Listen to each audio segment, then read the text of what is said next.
অনুষ্ঠানের শুরুতে কোরআন থেকে পবিত্র কোরআন থেকে আলহামদুলিল্লাহ আর-রহমানির রহিম মালিকি ইয়াউমিদ্দিন আল্লাযীনা আন'আমতা আলাইহিম গায়রিল মাগদুবি আলাইহিম।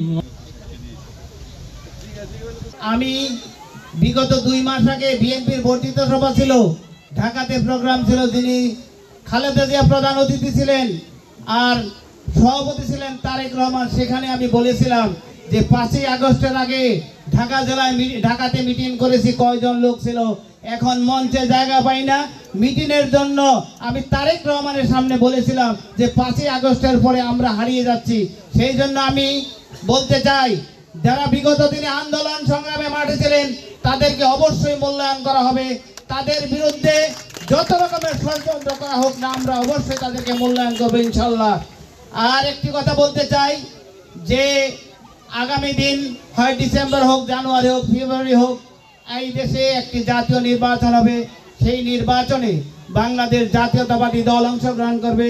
সেই জাতীয়তাবাদী অংশগ্রহণের মধ্যে আমাদের দল অংশগ্রহণের মধ্যে আমাদের ধানের শীষের পক্ষে যিনি নির্বাচন করবেন তার পক্ষে আমরা ধানের শীষের পক্ষে কাজ করব। সেই জন্য আমাদের ভারপ্রাপ্ত চেয়ারম্যান জনাব তারেক রহমান বলেছেন যে এখন থেকে আমাদের প্রতিটি ঘরে পাড়া মহল্লায় যেতে হবে, কারণ আগামী দিনের যে নির্বাচন হবে সেই নির্বাচনটি অত্যন্ত কঠিন নির্বাচন হবে। সেই জন্য আমাদের মানুষের ভালোবাসা দিয়ে অন্তর জয় করে আমাদের ভোট নিতে হবে। সেই জন্য আমরা এখন থেকেই যেই সময়টুকু আছে সেই সময়টুকু মানুষের পাশে দাঁড়িয়ে মানুষেরকে ভালোবাসা দিয়ে আমাদের ধানের শীষের প্রার্থীকে বিজয়ী করব। আর এখানে সাংগঠনিক কিছু কথা বলা হয়েছে, আমি বলতে চাই যারা আওয়ামী লীগের দূষরদের সাথে মিলেমিশে বিএনপি নেতা কর্মীদের বিরুদ্ধে ষড়যন্ত্র করে তাদের কঠোরভাবে বলতে চাই, তাদের বিরুদ্ধে অবশ্যই সাংগঠনিক ব্যবস্থা গ্রহণ করা হবে।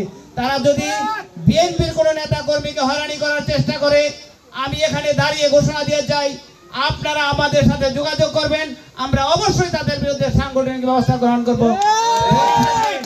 আমার সাথে যিনি নির্বাচন করেছিলেন তিনি 2011 সালে 20,000 ভোটে, দল যেখানে আমারে দিয়া, আমি দলের একজন কর্মী, দল যেখানে আমাকে কাজ করাবে আমি সেখানেই কাজ করব, এই আশাবাদ ব্যক্ত করছি সবাইকে।